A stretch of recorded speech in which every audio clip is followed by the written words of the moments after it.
What's up, guys? My name is Khan and we're back today with more Scrap Mechanic, and today we're back with the beginning of the new slot car system. I did spend a little bit of time streaming and working on this idea, and I've actually kind of finalized a little bit of it. We've got 5 pieces here total, so we've got the start finish line piece, as well as a straight piece, a curved piece, a larger curved piece, and a ramp up piece. And we're just gonna lay out a course right away, and then we'll sort of go into the explanation of how all this works. So the first thing we're gonna do, we're just gonna disconnect our 4 cars from our piece. Now, I think we're just gonna lay out a really simple figure 8 style of course. So we'll just weld this first piece here, drop that like that, and then there we go. And we've got our initial start finish piece. Now, the beauty of this slot car system compared to the old one is that all the pieces have the exact same grid formation. So even the large turn is completely compatible. So we're just gonna actually take our large turn piece, weld it onto there, and kind of turn around, go straight, go around, go up a ramp, go over, and problem solved. It shouldn't be too difficult to do,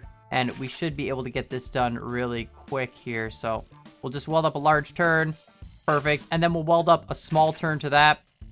It doesn't really matter. You can see the underside of these are painted. So this is very similar to the old slot car track I made a long time ago, except the previous slot car track actually was a little bit larger of a scale. This one is smaller, and the previous slot car track as well was just sort of thin. It didn't have this open hollow section underneath, and that hollow section is very important because you can see here we actually switch colors, and that's to help work with our AI slot cars. So we've got 2 player controlled slot cars and 2 computer controlled slot cars, and we'll run through how they all work and how we'll set it up once we've got this course laid out. So we go around there. I guess we can just go up right away. All right, so we'll weld our straight piece up just like that, and then I think we should probably ramp on this side. You know what, we probably should have welded this as a ramp instead of a straight piece to ramp over, but you know, that's fine. We'll just ramp up a little late and then we'll ramp back down. Like I said, it all works on the same style of grid, so there shouldn't be any need to adjust any of these pieces. Now, of course, you do want to weld your whole track to the ground. If your track is free floating, it's not really a good time. And then, of course, you can't really place your slot cars on it, so it's not exactly what you want to do.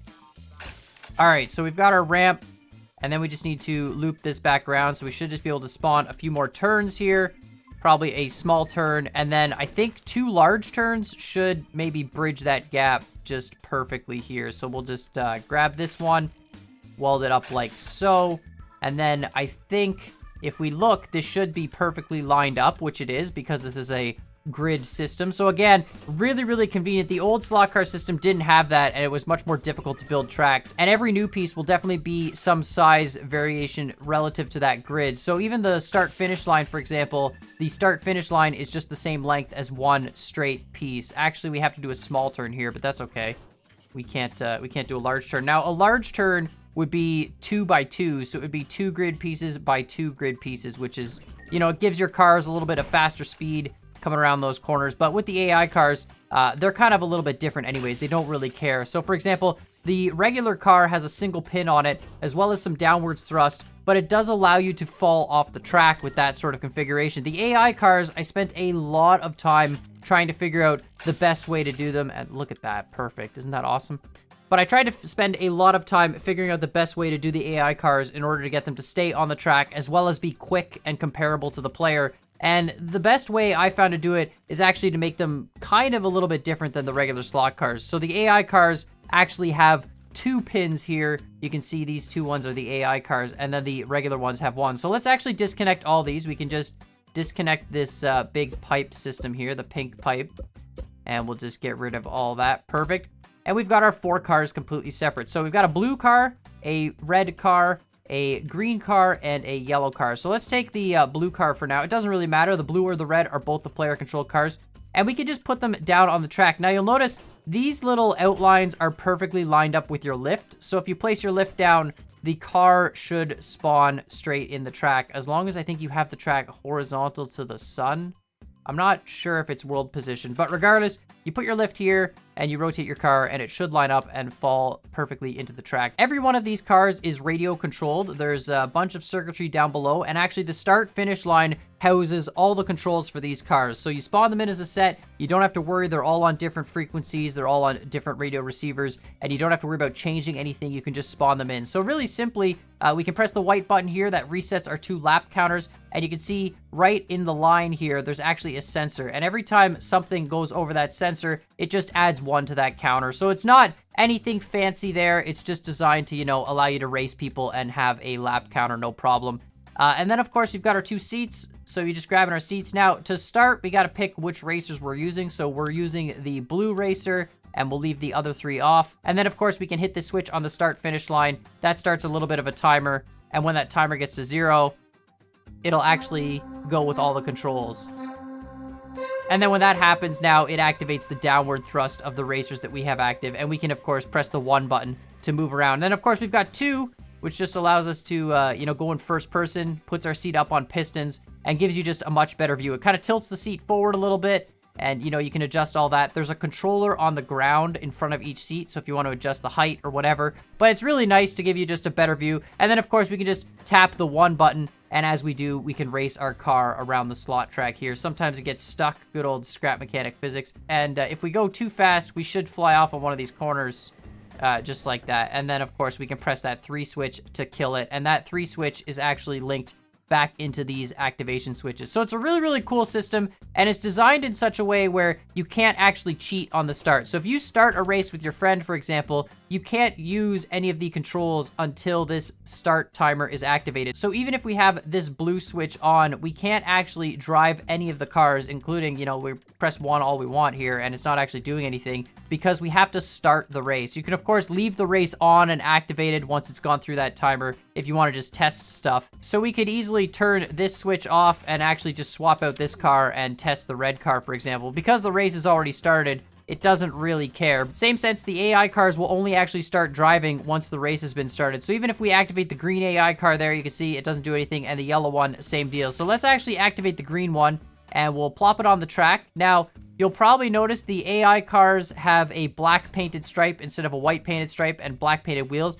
As well, they have 2 pins, one in the front, one in the back, and they have a lot more downforce. So I did a lot of different tests with the AI cars. I find the best way to drive the slot car yourself is to actually kind of like pulse the button, like press it and hold it and then let go for a bit, and then press it again and then let go for a bit. And I set up similar circuits in the AI, and it didn't work as well as I thought. And then I tried just having it like a timed pulse. That didn't work. I tried having it a pulse based on a sensor that would sense when it was bouncing on the track.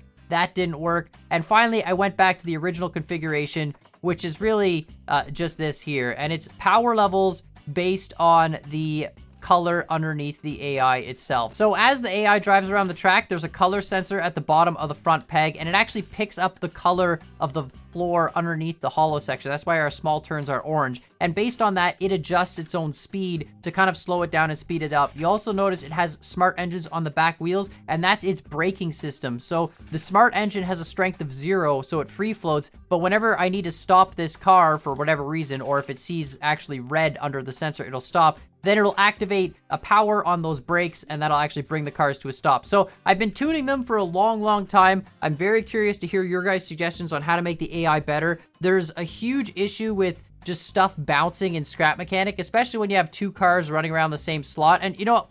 We'll just race, and we'll show you guys what we mean. So we got red and green. We're hooked up. Start the timer. Let's press 2 here to go up. All right, perfect. So as soon as this timer starts, there goes the AI. And you'll see, it's pretty quick, but you'll see the bouncing issues that I talked about. So you can see how it kind of like, it hops along, and sometimes it bounces. Oh boy. Oh, I'm dead. Oh.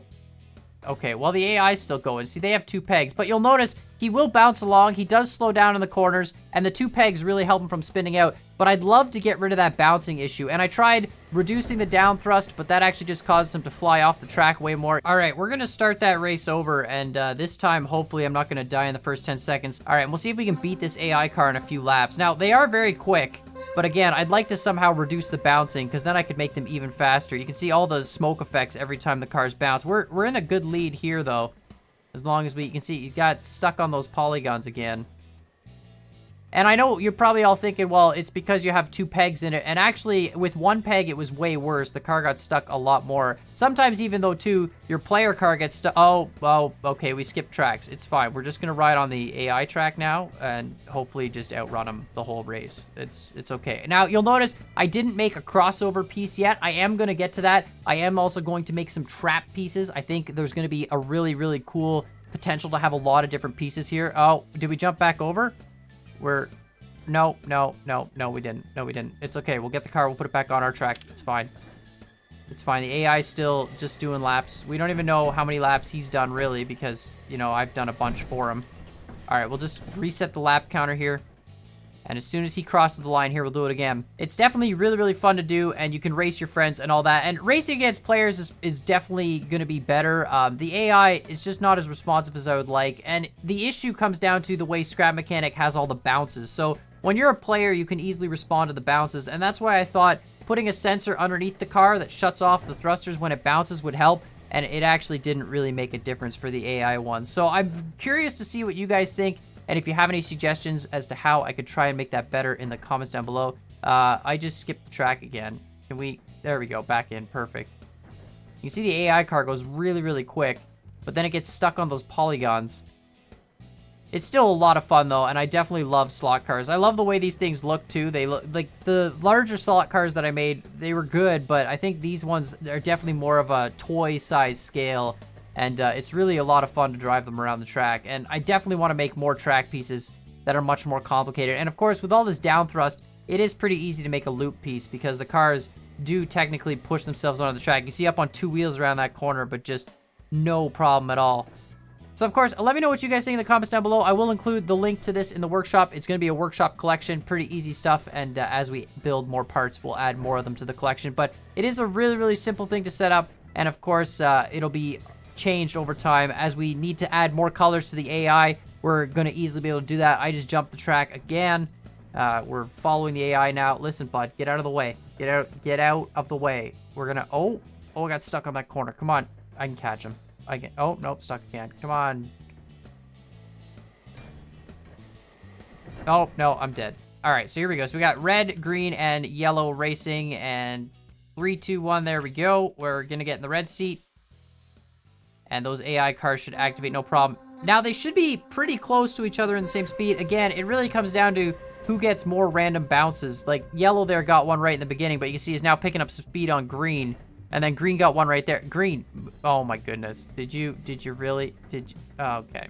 And now, okay. Well, you know what? They're racing. They're struggling. But of course, let me know what you guys think in the comments down below. Oh, there goes yellow. Oh boy. Oh boy. Oh, I forgot to put a contingency for that. Well, if that happens, I mean, you can always just come down here and just turn it off. Where'd it go? Oh, there it is. There, it's coming. It's coming. Is it coming back? I might have to go get that. But of course, let me know what you guys think in the comments down below. Definitely play around with it, and definitely let me know how you think we can improve it. I think there's a lot of things to be done, and I'm definitely going to keep building more pieces to it. I think slot car racing is super fun. I remember having a set of it when I was a kid, and I absolutely loved it. And I would like to make the AI better, but again, I don't know how to avoid these random bounces. Sometimes you just got to kick it in the butt. Oh no, that was a little bit too hard of a kick in the butt. Here we go. Perfect. See, there we go. Perfect. But of course, let me know what you guys think. And while you're at it, hit that like button, hit that subscribe button. And as always, I hope you guys enjoyed this video, and we'll see y'all next time.